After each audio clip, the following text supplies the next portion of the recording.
You have here the Heitiki is a very, very large example. It's actually one of the largest examples in the world. And not only is it one of the largest, it is also one of the most beautiful.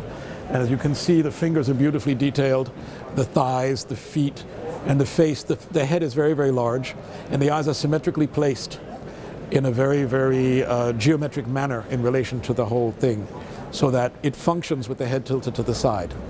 If you look at the back of it, you'll see that it's drilled with the old biconical Neolithic system of drilling.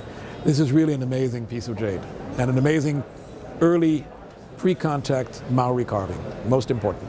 Otherwise, we have the Easter Island paddle over there, which was from André Breton. Don't have to say much more. It's an Easter Island Rappa paddle, one of maybe 30 or 40 known, belonged to Breton, and it's just a fantastic representation of the human figure. And then on the other hand, we have the large black head behind me, which is from New Ireland and was collected by Dr. Lau in 1909. And it's one of 3 that I know of. I had one of them before. I finally got this one after almost 30 years of waiting. And I'm still looking for the 3rd one, which I discovered in a photo. So, as you said, I'm the dean, but I also feel kind of young. So this time, I have hope. Now this is a statue by a known artist or a known hand called the Verité Master. I found 8 statues by this artist that I've called the Verité Master because of the first statue of this style was collected by Pierre Verité in the 50s. The Verité Master always carves very large size statues. I mean, this is unusually tall compared to the other Baoulé statues you see here. And you can always identify him by these beards made out of fiber which are attached to the chin.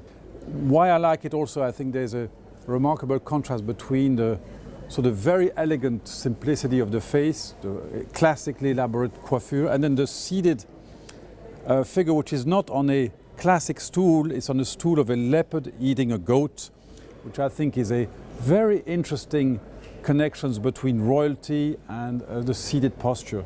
So we have here what I think is exemplifies a portrait of a royal being, whether if it's a diviner or a true chief, we don't know, but it's certainly one of the best examples, and even the way they've kind of carved the beard and attached the fibers, every detail is very well done. So I'm very proud to sort of show it, and it's a historic piece. It was in a gallery in the 60s, it was a famous collection in America, so it really is a rediscovered masterpiece in a way. We can go and look at this Benin bronze. This is one of only 2 aquamanils. It's actually a vessel. It's in the form of a leopard. It's a type of object that the people of Benin, in ancient Benin in the 16th century, adopted from European models, which of course were very common in the medieval period. And it is a water container. Water would have been poured in through this hole in the top and poured out through the mouth of the leopard. And it's actually, as I said, only one of 2 of this age still in private hands. And interestingly, the other one, which is possibly the pair to this one, has disappeared.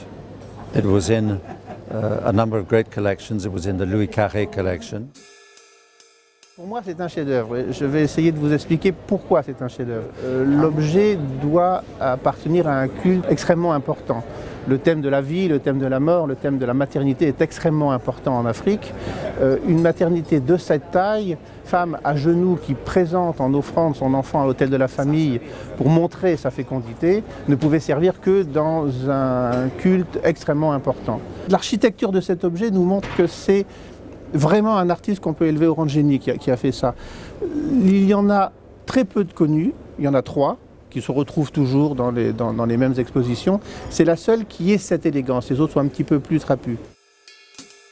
J'essaye toujours d'avoir un objet surprise, un objet qui n'a pas été montré au public depuis quelques temps. Donc entre autres, il y a cette magnifique cariatide qui provient des Songé du Congo et qui est une pièce assez exceptionnelle pour plusieurs choses, au-delà de sa qualité plastique et effectivement qui la met dans le corpus de ces objets qui sont au-delà de pas plus de 10, parce qu'on sont assez répertoriés. Donc c'est un objet qui, pour ma part, fait partie des plus beaux de ce corpus et qui provient d'une vieille collection française et qui auparavant appartenait à un marchand célébrissime, Philippe Guimio. Et donc ce sont des objets assez incroyables parce que pour quelques fois et quelques rares fois, on arrive à déterminer une réelle main de maître dans la sculpture africaine, ce qui est quand même très rare. Vous savez que les objets sont anonymes. Et ça, effectivement, c'est un objet qu'on attribue à une main de maître très connue. Et alors qu'on appelle effectivement communément le maître de l'Agacan. Pourquoi?